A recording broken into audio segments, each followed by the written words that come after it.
아이고, 할아버지 괜찮으세요? 어디선가 맑은 목소리가 들렸습니다. 한태수가 고개를 들어보니 19살 정도 되어 보이는 어린 소녀가 우산을 쓰고 달려오고 있었습니다. 괜찮습니다. 혼자 일어날 수 있어요. 한태수가 말했지만 일어서려다 다시 주저앉고 말았습니다. 소녀는 망설임 없이 한태수의 팔을 붙잡아 일으켜 세웠습니다. 할아버지, 우리 집에 와서 비 그칠 때까지 계세요. 옷도 다 젖으셨는데 감기 걸리시겠어요. 한태수는 당황했습니다. 평생 이런 순수한 호의를 받아본 기억이 없었거든요.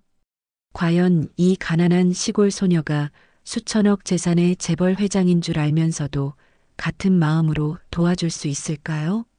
그리고 죽음을 결심했던 한태수에게는 어떤 놀라운 변화가 일어날까요? 이 영상이 도움이 되셨다면 구독과 좋아요 부탁드리고요. 끝까지 시청하시면 정말 시원한 사이다 반전이 여러분을 기다리고 있습니다.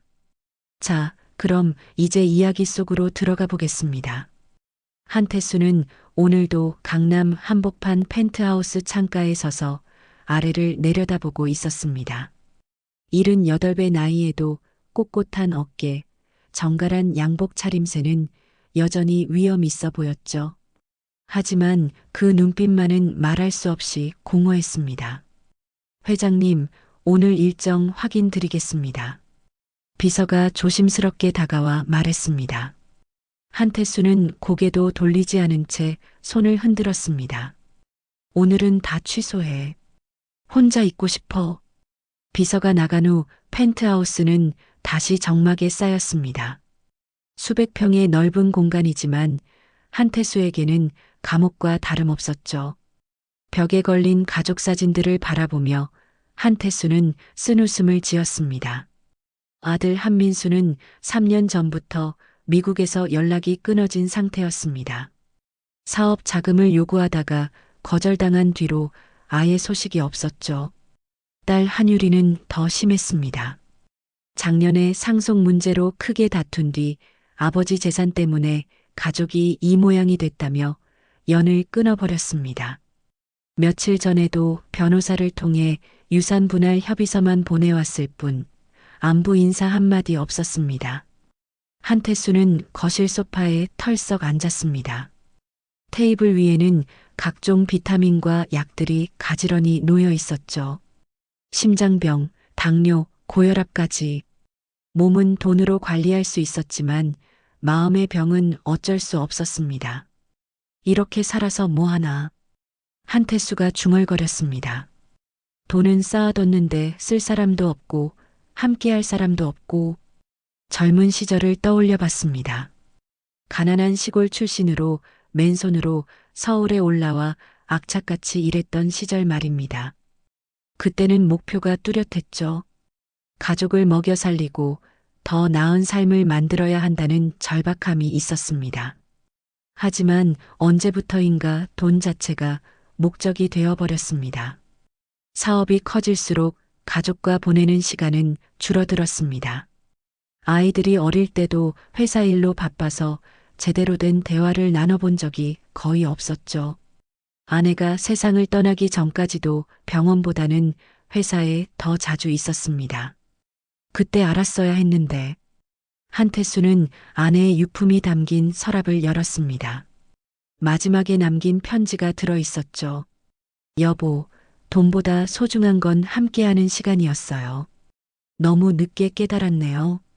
편지를 읽으며 한태수의 눈가가 촉촉해졌습니다. 아내가 떠난 지 5년이 지났지만 그 말의 의미를 이제야 절실히 느끼고 있었습니다. 벽시계가 밤 11시를 가리켰습니다. 평소 같으면 뉴스를 보거나 경제신문을 읽을 시간이었지만 오늘은 그럴 기분이 아니었습니다. 한태수는 서재로 가서 컴퓨터를 켰습니다. 검색창에 스위스 안락사라고 입력했습니다. 며칠 전부터 계속 생각해온 일이었죠. 이렇게 외롭게 살아가는 것보다는 차라리 품위 있게 생을 마감하는 것이 낫지 않을까 하는 생각 말입니다. 자녀들도 내 돈만 바라보고 진심으로 날 걱정하는 사람은 한 명도 없어. 한태수는 깊은 한숨을 쉬었습니다. 이런 삶이 무슨 의미가 있나? 화면에 뜬 정보들을 하나씩 읽어가며 한태수는 마음을 굳혔습니다. 더 이상 이런 공허한 일상을 반복할 이유가 없다고 생각했죠.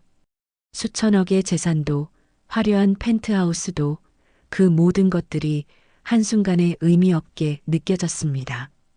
일주일 후 한태수는 스위스 안락사 기관에 신청서를 제출했습니다. 복잡한 서류 절차와 의료진 상담을 거쳐야 했지만 돈이면 안 되는 일이 없다는 걸 평생 몸소 체험한 그였습니다. 모든 과정이 예상보다 빠르게 진행됐죠. 한 달 후면 모든 절차가 완료됩니다. 담당 변호사가 차분하게 설명했습니다. 그 전에 정말 마지막으로 정리하실 일은 없으신지요? 한태수는 잠시 생각에 잠겼습니다.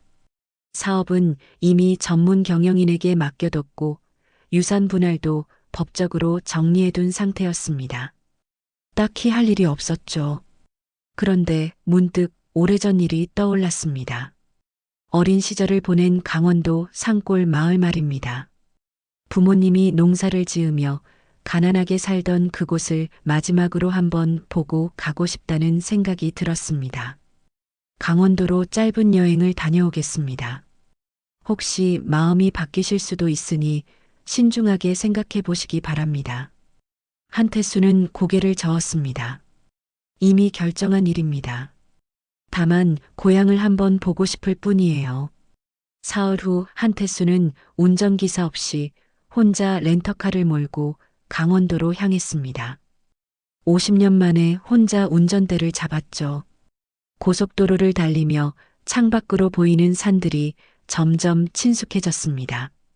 어릴 적 뛰놀던 산과 들이 눈앞에 펼쳐졌습니다. 하지만 예상과는 많이 달랐죠. 마을은 거의 사라져 있었고 몇 채 남지 않은 집들마저 낡고 을씨년스러웠습니다. 한태수는 차에서 내려 천천히 마을을 둘러봤습니다. 자신이 태어난 집터는 이미 빈 땅이 되어 있었고 어릴 적 친구들이 살던 집들도 대부분 허물어져 있었습니다. 역시 시간은 모든 걸 바꿔놓는구나. 한태수가 쓸쓸하게 혼잣말했습니다. 마을 끝자락에 있는 작은 초가집 한 채가 눈에 들어왔습니다. 다른 집들과 달리 정갈하게 관리되고 있는 것 같았죠. 담장 너머로 약초들이 가지런히 말려져 있는 모습이 보였습니다. 그때 갑자기 빗방울이 떨어지기 시작했습니다. 산골의 날씨는 변화무쌍했죠. 한태수는 서둘러 차로 돌아가려 했지만 순식간에 쏟아지는 폭우에 길을 잃고 말았습니다. 몇 걸음 걷지 못하고 한태수는 그만 미끄러져 넘어졌습니다. 50년 동안 아스팔트와 대리석 바닥만 걸어온 그에게 산골의 흙길은 너무 낯설었죠. 무릎이 시큰거리고 옷은 진흙투성이가 되었습니다. 아이고, 할아버지 괜찮으세요? 어디선가 맑은 목소리가 들렸습니다. 한태수가 고개를 들어보니 19살 정도 되어 보이는 어린 소녀가 우산을 쓰고 달려오고 있었습니다. 괜찮습니다. 혼자 일어날 수 있어요. 한태수가 말했지만 일어서려다 다시 주저앉고 말았습니다. 소녀는 망설임 없이 한태수의 팔을 붙잡아 일으켜 세웠습니다. 할아버지, 우리 집에 와서 비 그칠 때까지 계세요. 옷도 다 젖으셨는데 감기 걸리시겠어요. 한태수는 당황했습니다. 평생 이런 순수한 호의를 받아본 기억이 없었거든요. 아니에요. 차가 근처에 있으니까 괜찮습니다. 어디에 차가 있어요? 이 비에 못 찾으실 텐데요. 소녀는 자연스럽게 한태수의 팔을 잡고 초가집으로 이끌었습니다. 어머니께서 늘 그러셨거든요. 길 잃은 사람 있으면 도와드리라고요. 소녀의 이름은 은지였습니다. 초가집에 들어서니 마른 수건과 따뜻한 차를 내주는 중년 여성이 있었죠. 은지의 어머니였습니다. 실례지만 어디서 오셨어요? 어머니가 정중하게 물었습니다. 한태수는 잠시 망설였습니다. 진짜 신분을 말할 수도 없고 그렇다고 거짓말을 하기도 애매했죠. 서울에서 왔습니다. 옛날에 이 근처에서 살았거든요. 아, 그러셨구나. 고향에 오신 거네요. 어머니는 따뜻하게 웃으며 말했습니다. 은지야, 할아버지께 우리 약초차 한 잔 드려드려라. 은지가 정성스럽게 우린 약초차를 내왔습니다. 진한 향이 방 안에 퍼졌죠. 할아버지, 이거 어머니가 직접 해서 말린 약초로 만든 거예요. 몸에 정말 좋아요. 한태수는 컵을 받아 한 모금 마셨습니다. 그 순간 뜨거운 것이 가슴을 파고들었습니다. 차의 온도가 아니라 마음의 온도였죠. 언제부터인가 잊고 살았던 따뜻함이 몰려왔습니다. 눈물이 저절로 흘러내렸습니다. 평생 남 앞에서 울어본 적이 없던 한태수였는데 이상하게 눈물이 멈춰지지 않았습니다. 할아버지, 왜 우세요? 어디 아프신 거예요? 은지가 걱정스럽게 물었습니다. 한태수는 고개를 저었습니다. 아니야. 그냥 오랜만에 이렇게 맛있는 차를 마셔서 그런가 봐. 비가 그치고 나서도 한태수는 선뜻 일어서지 못했습니다. 이런 평온함을 언제 마지막으로 느꼈는지 기억조차 나지 않았거든요. 은진의 작은 초가집은 펜트하우스와는 정반대였습니다. 좁고 낡았지만 따뜻한 온기가 가득했죠. 할아버지, 저녁 드시고 가세요. 은지 어머니가 자연스럽게 말했습니다. 이런 시골에서 저녁 때 차 몰고 가시면 위험해요. 한태수는 정중하게 사양했습니다. 아닙니다. 이미 너무 신세를 졌는데 더 이상은 안 되겠어요. 뭘 그런 말씀을 하세요. 같은 고향 사람끼리 서로 돕고 사는 거죠. 어머니는 이미 밥상을 차리기 시작했습니다. 은지야, 할아버지 옷 좀 말려드려라. 은지는 한태수의 젖은 재킷을 받아 마루 끝에 걸어뒀습니다. 할아버지, 우리 집 좁아서 불편하시겠지만 이해해 주세요. 한태수가 둘러본 집안은 정말 소박했습니다.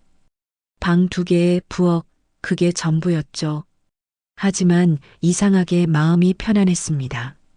벽에는 은지가 어릴 때 그린 그림들이 붙어 있고 창가에는 정성스럽게 기른 화분들이 놓여 있었습니다.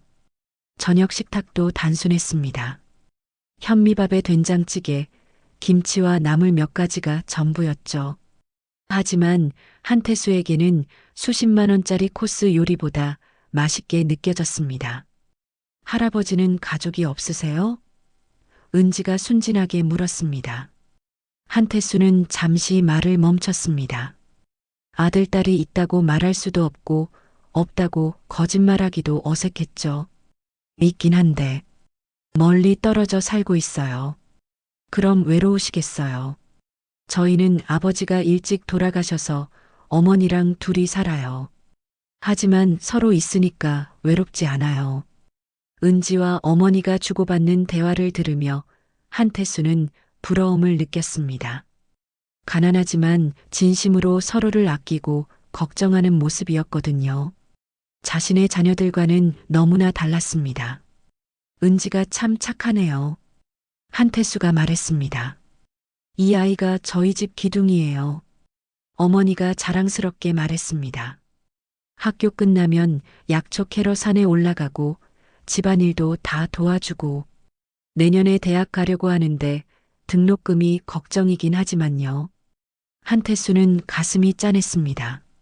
자신은 자녀들 교육비로 억 단위를 쓰면서도 고맙다는 말 한 번 들어본 적이 없었는데 이 가난한 집에서는 서로가 서로에게 고마워하고 있었습니다. 할아버지는 뭘 하셨어요? 은지가 물었습니다. 사업을 좀 했지. 한태수는 애매하게 답했습니다. 지금은 은퇴했고요. 그럼 자식분들이 효도 많이 하시겠네요. 한태수는 쓴웃음을 지었습니다. 효도는커녕 상속 다툼만 벌이는 자식들 이야기를 어떻게 할 수 있겠습니까? 밤이 깊어가자 은지 어머니는 한태수에게 작은 방을 내주었습니다. 여기서 하룻밤 주무세요. 내일 날씨 좋을 때 가시는 게 나을 것 같아요. 한태수는 정중하게 거절했지만 결국 어머니의 고집을 이기지 못했습니다. 누런 이불과 작은 방석이 전부인 방이었지만 이상하게 마음이 안정됐습니다. 한밤중에 깨어보니 은지와 어머니가 작은 목소리로 이야기하는 소리가 들렸습니다. 어머니, 할아버지 많이 외로워 보여요. 그러게 말이다. 고향에 혼자 오실 정도면 참 쓸쓸하실 거야. 내일 아침에 우리 약초차 좀 드려서 가시게 해요. 몸에도 좋고 마음도 따뜻해지실 거예요. 한태수는 이불을 끌어당기며 눈물을 삼켰습니다. 평생 처음으로 누군가가 자신을 진심으로 걱정해주고 있다는 느낌을 받았습니다. 돈이나 지위 때문이 아니라 그냥 한 사람으로서 말입니다. 새벽이 되자 산새들 지저귀이 들렸습니다.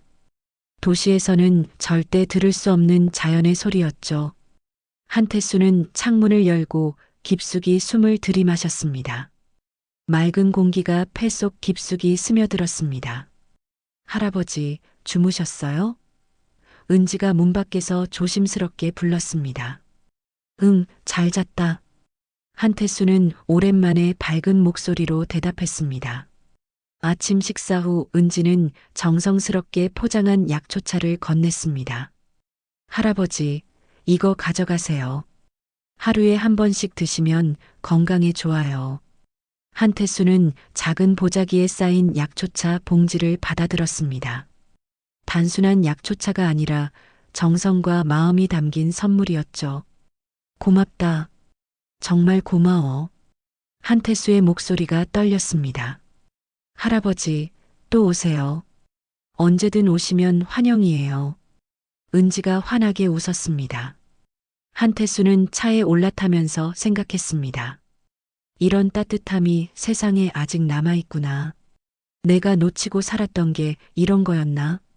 한태수는 서울로 돌아가는 길에 차를 세우고 깊은 생각에 잠겼습니다. 은진회에서 받은 따뜻함이 마음속에서 계속 맴돌았거든요.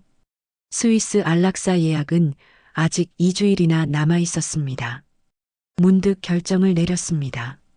마지막 2주일을 은진의 마을에서 보내고 싶다는 생각이 들었죠. 어차피 서울에 돌아가도 혼자일 것이고 자식들은 연락조차 하지 않을 텐데 뭐하러 그 차가운 펜트하우스에서 시간을 보내겠습니까? 한태수는 차를 돌려 다시 마을로 향했습니다. 이번에는 작은 여관을 찾아서 며칠 묵기로 했습니다. 은진애에 폐를 끼칠 수는 없었거든요. 마을 어귀의 낡은 여관에 방을 잡고 은진애를 찾아갔습니다. 또 뵙게 되네요. 할아버지, 서울 안 가셨어요? 은지가 놀라며 물었습니다. 생각해보니 급할 일도 없고 이런 좋은 곳에서 며칠 더 쉬고 가면 어떨까 해서요. 은지 어머니도 반가워했습니다. 잘하셨어요. 도시 생활에 지치셨을 텐데 시골에서 좀 쉬고 가세요. 한태수는 그날부터 마을에서 조용한 일상을 보냈습니다. 아침에 일어나면 은진회에 들러 차를 마시고 낮에는 마을 뒷산을 산책했습니다. 저녁이면 또 은진회에서 단순한 밥상으로 식사를 했죠. 이런 생활이 사흘째 접어들던 날이었습니다. 한태수가 여관에서 쉬고 있는데 갑자기 밖이 시끄러워졌습니다. 창밖을 내다보니 검은색 승용차 여러 대가 마을에 들어오고 있었습니다. 이상하네. 이런 시골에 무슨 일로 저런 차들이. 한태수가 중얼거리는데 여관 주인이 황급히 뛰어왔습니다. 손님, 큰일 났습니다.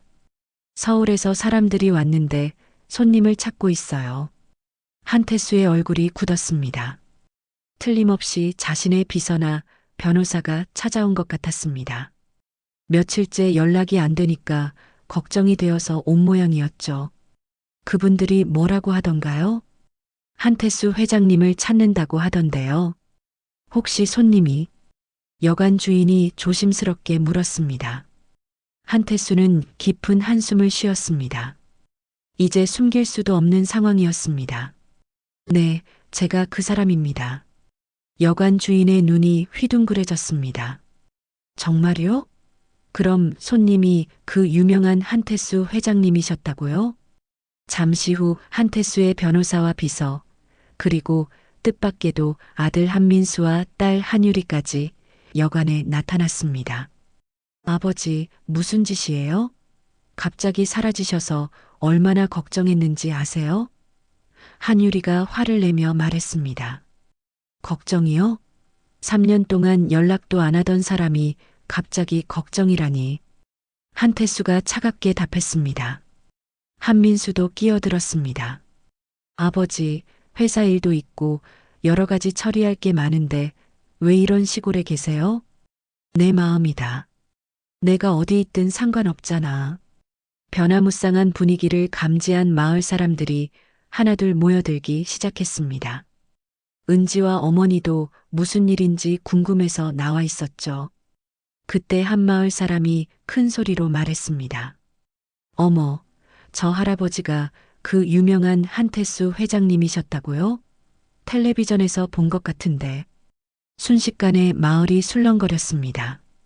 재벌 회장님이 우리 마을에 와 계셨다고? 은지네하고 많이 친해지신 것 같던데?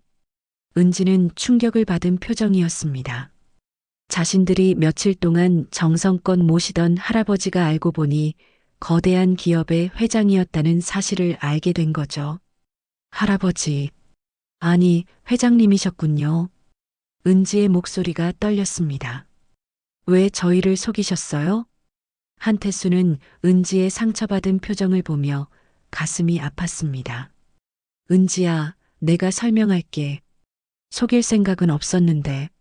하지만 한유리가 끼어들었습니다. 아버지, 이런 시골에서 뭘 하고 계신 거예요? 혹시 이상한 사람들한테 속으신 건 아니죠? 그 말을 들은 은지 어머니의 얼굴이 상기됐습니다. 뭐라고요? 이상한 사람이라니요? 아니, 그런 뜻이 아니라 혹시 저희 아버지 재산을 노리시는 건 아닌가 해서요. 마을 사람들 사이에서 웅성거림이 일어났습니다. 은지는 눈물을 글썽이며 뒤로 물러섰습니다. 은지야, 오해하지 마. 한태수가 다급하게 말했습니다. 나는 정말로 너희 가족이 좋았어. 돈 때문이 아니라. 그만해요, 할아버지. 은지가 고개를 저었습니다. 이제 모든 게 거짓말이었다는 걸 알겠어요. 저희 같은 가난한 사람들 놀리려고 오신 거죠? 한태수는 절망했습니다. 평생 처음으로 진심을 나눴다고 생각했던 사람들마저 자신을 의심하고 있었습니다. 자식들은 돈 걱정만 하고 은지는 배신감에 상처를 받고 다들 집에 가요. 한태수가 지친 목소리로 말했습니다. 내일 서울로 올라가겠습니다. 그날 밤 한태수는 잠을 이루지 못했습니다. 창밖으로 은진의 집 불빛이 보였지만 더 이상 다가갈 수 없었습니다. 다음 날 아침 한태수는 짐을 정리하며 서울로 떠날 준비를 했습니다. 하지만 마음 한구석이 무너진 것처럼 허전했습니다. 며칠 동안 느꼈던 따뜻함이 순식간에 차갑게 식어버렸거든요. 여관을 나서려던 순간 밖에서 큰 소리가 들렸습니다. 한유리와 한민수가 은진의 집 앞에서 소리를 지르고 있었습니다. 야, 너희들 우리 아버지한테서 뭘 받았어? 한유리가 날카롭게 물었습니다. 저희는 아무것도 받은 게 없어요. 은지 어머니가 당황하며 답했습니다. 거짓말하지 마. 며칠 동안 아버지를 꼬드겼으면 분명히 뭔가 받았을 거야. 한민수도 거칠게 말했습니다. 한태수는 급히 뛰어갔습니다. 너희들 뭐 하는 거야? 아버지, 이 사람들이 아버지를 이용하려는 것 같아요. 한유리가 말했습니다. 가난한 시골 사람들이 갑자기 재벌 회장한테 친절하게 굴면 다 이유가 있는 거죠. 은지가 눈물을 흘리며 말했습니다. 정말 아니에요. 저희는 할아버지가 회장님인 줄도 몰랐어요. 그냥 외로워 보이셔서 도와드린 것 뿐이에요. 그래, 이제 와서 모른 척하네. 한민수가 비웃었습니다. 너희 같은 사람들 많이 봤어. 돈 냄새 맡으면 달려들잖아. 한태수는 분노가 치밀어 올랐습니다. 그만해. 이 사람들은 진짜로 나를 도와준 거야. 아버지도 참 순진하세요. 이런 사람들 말을 믿으시다니. 한유리가 고개를 저었습니다. 그때 은지 어머니가 갑자기 가슴을 움켜쥐며 비틀거렸습니다. 아, 아야. 어머니. 은지가 급히 달려가 어머니를 부축했습니다. 은지 어머니는 심장이 안 좋았습니다. 몇 년 전부터 약을 먹고 있었는데 오늘 같은 스트레스를 받으면 더욱 안 좋아지곤 했죠. 병원에 가야 해요. 은지가 울먹이며 말했습니다. 하지만 한유리와 한민수는 냉정했습니다. 연기하지 마. 우리가 안 속아. 연기가 아니에요. 은지가 절규했습니다. 어머니가 정말 아프시다고요. 은지 어머니는 결국 그 자리에 주저앉았습니다. 얼굴이 새하얗게 질렸고 호흡도 가빠졌습니다. 한태수는 더 이상 참을 수 없었습니다. 당장 병원에 모셔드려야 해. 내 차로 가자. 아버지, 속지 마세요. 저 사람들 연기하는 거예요. 한유리가 막아섰습니다. 연기든 뭐든 일단 병원부터 가는 거야. 한태수가 소리쳤습니다. 결국 은지 어머니를 병원에 모시고 가서 응급처치를 받았습니다. 다행히 큰 문제는 없었지만 심한 스트레스로 인한 발작이라는 진단이었습니다. 병원에서 나오는 길에 한민수가 말했습니다. 아버지, 이제 그만 서울로 가요. 이런 일에 더 휘말리시면 안 돼요. 한태수는 지쳐 보였습니다. 너희들이 원하는 게 뭐냐? 내 재산이냐? 당연히 그런 건 아니죠. 하지만 아버지가 이상한 사람들한테 속으시는 것도 볼 수 없어요. 한태수는 쓰게 웃었습니다. 이상한 사람들? 너희들이야말로 3년 동안 연락도 없다가 갑자기 나타나서는 걱정한다고 하는 게 이상하지 않냐? 아버지, 우리는 아버지 자식이에요. 남들과는 달라요. 자식? 한태수의 목소리가 차가워졌습니다. 자식이면 아버지가 외로워할 때 곁에 있어야 하는 거 아니냐? 돈 문제로만 연락하는 게 자식이냐? 한유리와 한민수는 말문이 막혔습니다. 평소 같으면 아버지가 이런 말을 하지 않았거든요. 한태수는 계속 말했습니다. 은지 모녀는 내가 누군지도 모르면서 따뜻하게 대해줬어. 너희들은 내가 재벌 회장인 걸 알면서도 돈 이야기만 하더라. 아버지, 그런 식으로 비교하시면. 한민수가 말을 시작했지만 한태수가 손을 들어 막았습니다. 이제 됐다. 서울로 올라가자. 그날 밤 서울 펜트하우스에 돌아온 한태수는 혼자 앉아 생각에 잠겼습니다. 결국 자신이 어디에도 속하지 못하는 사람이라는 걸 깨달았습니다. 자식들에게는 돈만 있으면 되는 존재였고 은진애에게는 거짓말한 사람이 되어버렸습니다. 스위스 안락사 예약일이 일주일밖에 남지 않았습니다. 한태수는 다시 마음을 굳혔습니다. 이런 삶이라면 끝내는 게 나을 것 같았습니다. 하지만 그때 문득 은지가 했던 말이 떠올랐습니다. 할아버지, 저희에게는 돈보다 사람이 필요해요. 한태수는 고개를 들었습니다. 그 아이가 정말 돈 때문에 나에게 친절했을까? 아니면 정말로 외로운 사람을 도우려 했던 걸까? 의문이 꼬리에 꼬리를 물고 이어졌습니다. 한태수는 결심했습니다. 마지막으로 한 번 더 은지를 만나보기로 했습니다. 한태수는 이틀 후 다시 강원도로 향했습니다. 이번에는 자식들에게 알리지 않고 혼자 갔습니다. 마지막으로 은지에게 진심을 전하고 싶었거든요. 마을에 도착하니 예전과 다른 분위기였습니다. 마을 사람들이 한태수를 보자 수군거리며 피하는 눈치였습니다. 며칠 전 일로 소문이 퍼진 모양이었죠. 한태수는 용기를 내어 은진의 집으로 갔습니다. 문을 두드리자 은지가 나왔는데 얼굴이 많이 상해 보였습니다. 할아버지, 회장님, 왜 또 오셨어요? 은지의 목소리는 차가웠습니다. 은지야, 내가 할 말이 있어. 한태수가 간절하게 말했습니다. 더 이상 할 말 없어요. 어머니 상태도 안 좋으시고 마을 사람들도 저희를 이상하게 봐요. 그래서 왔어. 오해를 풀고 싶어서. 은지는 고개를 저었습니다. 오해가 아니에요. 처음부터 거짓말이었잖아요. 한태수는 가슴이 무너지는 것 같았습니다. 은지야, 제발 내 말을 들어봐. 나는 정말로. 들어가세요. 은지가 문을 열어줬습니다. 어머니께서 보자고 하셨어요. 집 안에 들어가니 은지 어머니가 침대에 누워 있었습니다. 얼굴이 많이 야위어 보였죠. 회장님, 앉으세요. 어머니가 힘없는 목소리로 말했습니다. 한태수는 침대 옆에 앉으며 죄송함을 표했습니다. 제가 이런 일이 일어나게 해서 정말 죄송합니다. 아니에요. 저희가 분수를 몰랐죠. 어머니가 쓴웃음을 지었습니다. 재벌 회장님을 단순한 할아버지로 생각했으니까요. 아닙니다. 저는 정말로 당신들이 좋았어요. 한태수의 목소리가 떨렸습니다.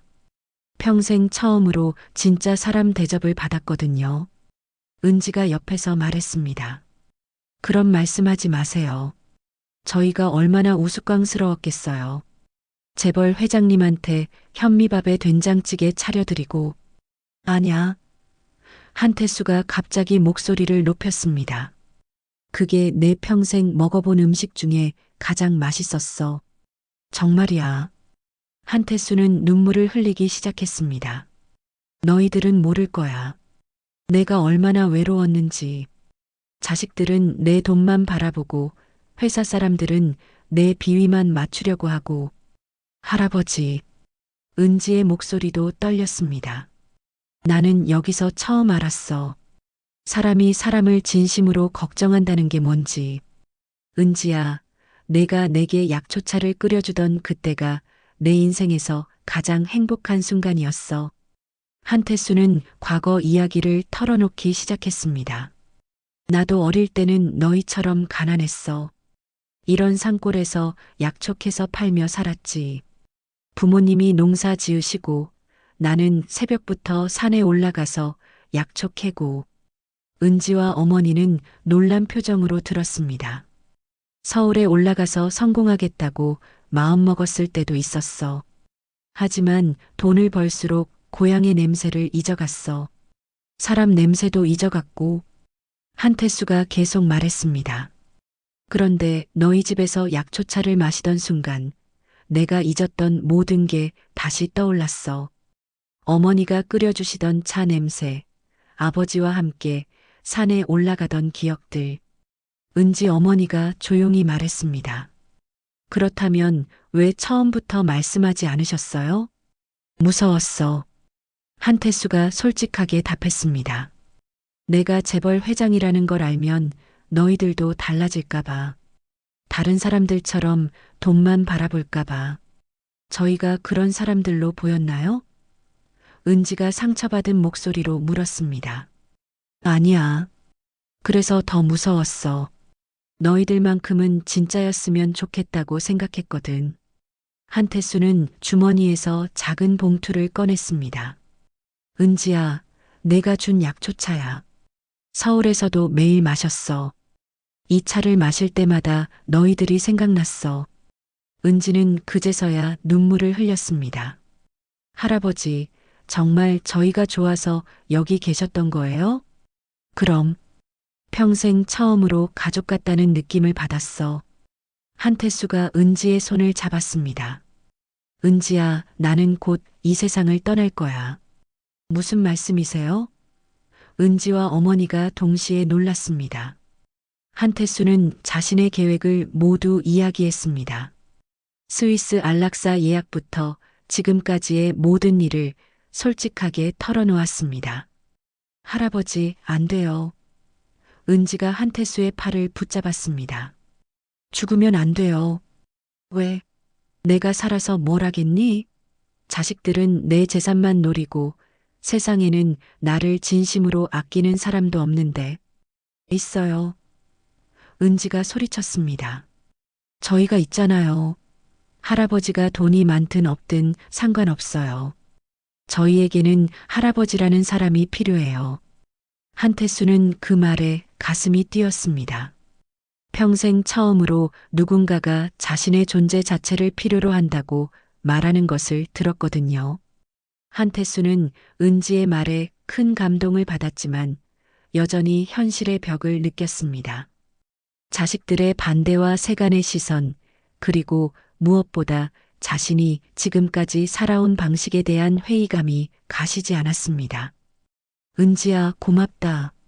하지만 내가 여기 있으면 너희들만 힘들어질 거야. 한태수가 안타깝게 말했습니다. 그런 건 저희가 결정할 일이에요. 은지 어머니가 침대에서 일어나 앉았습니다. 회장님, 저희는 정말 할아버지가 필요해요. 돈이 아니라 사람으로서 말이에요. 그때 밖에서 차 소리가 들렸습니다. 또 검은색 승용차들이 마을에 들어오고 있었습니다. 한유리와 한민수가 아버지를 찾아온 것이었죠. 젠장, 또 왔구나. 한태수가 한숨을 쉬었습니다. 잠시 후 한유리와 한민수가 집 안으로 들어왔습니다. 이번에는 변호사와 기자들까지 데리고 왔습니다. 아버지, 이제 정말 그만하세요. 한유리가 단호하게 말했습니다. 온 동네가 다 아는 일이 되었어요. 한민수도 거들었습니다. 아버지가 이런 시골에서 이상한 짓 하신다고 언론에까지 나왔어요. 회사 주가도 떨어지고 있고요. 한태수는 냉소적으로 웃었습니다. 역시 걱정되는 건 돈이구나. 당연하죠. 아버지 회사는 우리 가족 전체의 문제예요. 한유리가 따져 물었습니다. 그때 한 기자가 끼어들었습니다. 회장님, 정말 이곳에서 은퇴 생활을 하실 계획이신가요? 한태수는 잠시 생각했습니다. 그리고 갑자기 결심을 굳혔습니다. 이제 더 이상 숨길 이유도 거짓으로 살 이유도 없다고 느꼈거든요. 기자회견을 하겠습니다. 한태수가 선언했습니다. 아버지, 뭘 하시려는 거예요? 한민수가 불안해했습니다. 내 인생의 마지막 선택에 대해 세상에 알리고 싶어요. 이틀 후 서울 시내 한 호텔에서 긴급 기자회견이 열렸습니다. 한태수가 직접 요청한 것이었죠. 수많은 기자들과 관계자들이 모였습니다. 한태수는 단상에 올라서서 차분하게 말을 시작했습니다. 오늘 저는 여러분께 중요한 발표를 하려고 합니다. 저는 지금까지 돈과 권력만을 추구하며 살아왔습니다. 그 과정에서 가장 소중한 것들을 잃어버렸죠. 가족과의 시간, 이웃과의 정, 그리고 사람다운 마음을 말입니다. 기자들이 웅성거렸습니다. 평소 한태수의 모습과는 너무 다른 모습이었거든요. 최근에 강원도 산골에서 만난 한 가족이 저에게 인생의 진정한 의미를 가르쳐 주었습니다. 돈이 아니라 사람이 얼마나 소중한지를 말입니다. 한태수는 계속해서 말했습니다. 따라서 저는 제 전 재산을 다음과 같이 처분하기로 결정했습니다. 회장실이 술렁거렸습니다. 한유리와 한민수의 얼굴이 창백해졌죠. 재산의 절반은 사회복지기관과 교육기관에 기부하겠습니다. 나머지 절반은 은진의 가족과 같이 어려운 환경에서도 서로를 아끼며 살아가는 분들을 돕는 재단을 만드는 데 사용하겠습니다. 한민수가 벌떡 일어섰습니다. 아버지, 이게 무슨 말씀이세요? 그리고 저는 앞으로 강원도 산골에서 조용히 살아갈 예정입니다. 더 이상 회장직도 맡지 않겠습니다. 기자들이 일제히 질문을 쏟아냈습니다. 갑자기 왜 이런 결정을 내리셨나요? 자녀분들과는 상의하셨나요? 한태수는 차분하게 답했습니다. 제 자녀들은 지금까지 저를 돈으로만 봤습니다. 이제 저는 한 사람의 아버지가 아니라 한 인간으로서 살고 싶습니다. 한유리가 울먹이며 말했습니다. 아버지, 저희가 잘못했어요. 다시 생각해 주세요. 너희들이 잘못한 게 아니야. 한태수가 부드럽게 말했습니다. 내가 잘못 키웠어. 돈이 전부라고 가르쳤으니까. 한태수는 마이크 앞에서 마지막 말을 했습니다. 저는 이제 진정한 자유를 찾았습니다.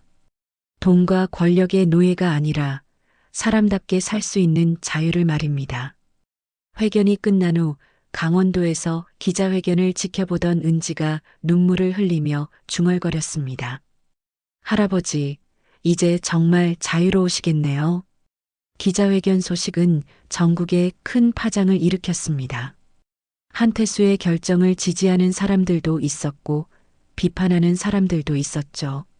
하지만 한태수는 더 이상 남들의 시선을 신경 쓰지 않았습니다. 며칠 후 한태수는 정말로 모든 짐을 정리하고 강원도로 내려갔습니다. 이번에는 영영 돌아오지 않을 각오였습니다. 기자회견이 있은 지 석 달이 지났습니다. 한태수는 약속대로 강원도 산골 마을에 정착했습니다. 처음에는 여관에서 지냈지만 이제는 마을 어귀에 작은 한옥 한 채를 얻어서 살고 있었습니다. 아침 6시 한태수는 일어나서 마당을 쓸었습니다. 이런 소박한 일상이 그에게는 새로운 기쁨이었죠. 펜트하우스에서는 모든 일을 다른 사람들이 해줬지만 이제는 모든 것을 직접 해야 했습니다. 그런데 이상하게 힘들기보다는 보람이 느껴졌습니다. 할아버지, 안녕하세요. 은지가 환하게 웃으며 다가왔습니다. 은지야, 일찍 일어났네. 한태수도 미소를 지었습니다. 은지는 이제 대학생이 되었습니다. 한태수 재단에서 장학금을 받아서 서울의 한 대학 간호학과에 진학했죠. 방학 때마다 고향에 내려와서 한태수와 시간을 보냈습니다. 할아버지, 약초차 끓여드릴까요? 은지가 물었습니다. 그래, 오늘도 내가 끓인 차가 마시고 싶구나. 은지는 정성스럽게 약초차를 끓였습니다. 예전과 똑같은 방식이었지만 이제는 두 사람 사이의 의미가 달랐습니다. 더 이상 속임수나 오해는 없었거든요. 할아버지, 대학교에서 배운 건데요. 은지가 차를 따르며 말했습니다.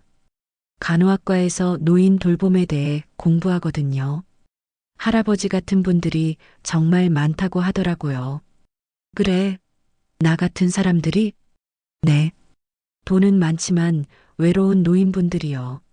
자식들과 소통이 안 되고 진짜 마음을 나눌 사람이 없어서 우울해하시는 분들 말이에요. 한태수는 고개를 끄덕였습니다. 그런 사람들이 많겠지. 나도 그랬으니까. 그래서 졸업하면 할아버지를 도와서 그런 분들을 위한 일을 하고 싶어요. 돈이 아니라 마음으로 돌봐드리는 그런 일이요. 한태수는 은지의 말에 가슴이 따뜻해졌습니다. 이 아이가 자신을 만나면서 더 큰 꿈을 갖게 된 것 같았거든요. 은지 어머니는 요즘 어떠시니? 어머니는 많이 좋아지셨어요. 할아버지가 병원비도 대주시고 스트레스도 없어지셔서요. 은지가 고마운 표정으로 말했습니다. 실제로 은지 어머니는 한태수 재단의 도움으로 제대로 된 치료를 받고 있었습니다. 심장 수술도 성공적으로 마쳤고 이제는 건강하게 지내고 있었죠. 점심때가 되자 마을 회관에서 사람들이 모이기 시작했습니다. 한 달 전에 완공된 한태수 재단 마을 회관에서 오늘은 특별한 행사가 있었거든요. 할아버지, 준비되셨어요? 은지가 물었습니다. 응, 가자. 회관에 도착하니 마을 사람들이 모두 모여 있었습니다. 처음에는 한태수를 경계하던 사람들이었지만 이제는 마을의 한 구성원으로 받아들이고 있었습니다. 오늘은 한태수 재단의 첫 번째 장학생들을 발표하는 날이었습니다. 은지처럼 가난하지만 꿈을 가진 젊은이들에게 장학금을 주는 행사였죠. 할아버지가 직접 장학 증서를 전달해 주세요. 재단 직원이 말했습니다. 한태수는 하나하나 장학 증서를 나눠주며 젊은이들과 이야기를 나눴습니다. 모두 은지처럼 순수하고 열정적인 아이들이었습니다. 고맙습니다, 할아버지. 한 학생이 깊이 고개를 숙였습니다. 아니야, 내가 고마워. 너희들 같은 아이들이 있어서 내 인생이 의미가 생겼거든. 행사가 끝나고 저녁이 되자 한태수는 혼자 집으로 돌아갔습니다. 작은 부엌에서 간단한 저녁을 준비하고 있는데 문 밖에서 소리가 났습니다. 아버지. 문을 열어보니 한유리와 한민수가 서 있었습니다. 석 달 만에 처음 보는 얼굴들이었죠. 들어와. 한태수가 담담하게 말했습니다. 두 사람은 조심스럽게 집 안에 들어왔습니다. 펜트하우스와는 비교할 수 없이 작고 소박한 집이었지만 이상하게 따뜻한 느낌이 났습니다. 아버지, 잘 지내셨어요? 한유리가 먼저 말을 꺼냈습니다. 보다시피 잘 지내고 있어. 한민수가 주변을 둘러보며 말했습니다. 정말 이런 곳에서 사시는군요. 불편하냐? 나는 편해. 한유리가 눈물을 글썽이며 말했습니다. 아버지, 저희가 잘못했어요. 그동안 아버지 마음을 몰라줘서. 이제 알았으면 됐어. 한태수가 부드럽게 말했습니다. 너희들도 이제 돈이 아니라 사람을 보는 법을 배워야 해. 아버지가 하시는 일 보니까 정말 대단하세요. 한민수가 진심으로 말했습니다. 재단 일도 그렇고 이 마을 사람들도 아버지를 정말 좋아하시고. 한태수는 차를 끓여서 자식들에게 내주었습니다. 은지가 가르쳐준 약초차야. 한번 마셔봐. 두 사람이 조심스럽게 차를 마셨습니다. 그동안 마셔본 어떤 차보다 따뜻하고 깊은 맛이었습니다. 아버지, 앞으로 가끔 찾아뵈도 될까요? 한유리가 조심스럽게 물었습니다. 언제든 와. 하지만 돈 이야기는 하지 마라. 네, 아버지. 그날 밤 자식들이 돌아간 후 한태수는 마당에 나와서 별을 바라봤습니다. 도시에서는 볼 수 없었던 수많은 별들이 하늘에 가득했습니다. 정말 살길 잘했구나. 한태수가 혼잣말했습니다. 다음 날 아침 은지가 또 차를 끓이러 왔습니다. 할아버지, 어제 자식분들 오셨다면서요? 그래, 다녀갔어. 화해하셨어요? 화해라기보다는 서로를 이해하게 된 것 같아. 은지가 환하게 웃었습니다. 다행이에요. 가족이니까 서로 이해하고 살아야죠. 한태수는 은지가 내준 약초차를 한 모금 마셨습니다. 여전히 따뜻하고 달콤한 맛이었습니다. 은지야, 고맙다. 뭘 고마워하세요? 내가 날 살렸어. 진짜로. 할아버지가 저희를 더 많이 도와주셨어요. 한태수는 고개를 저었습니다. 아냐. 돈으로 도울 수 있는 건 한계가 있어. 하지만 너는 내 마음을 살렸거든.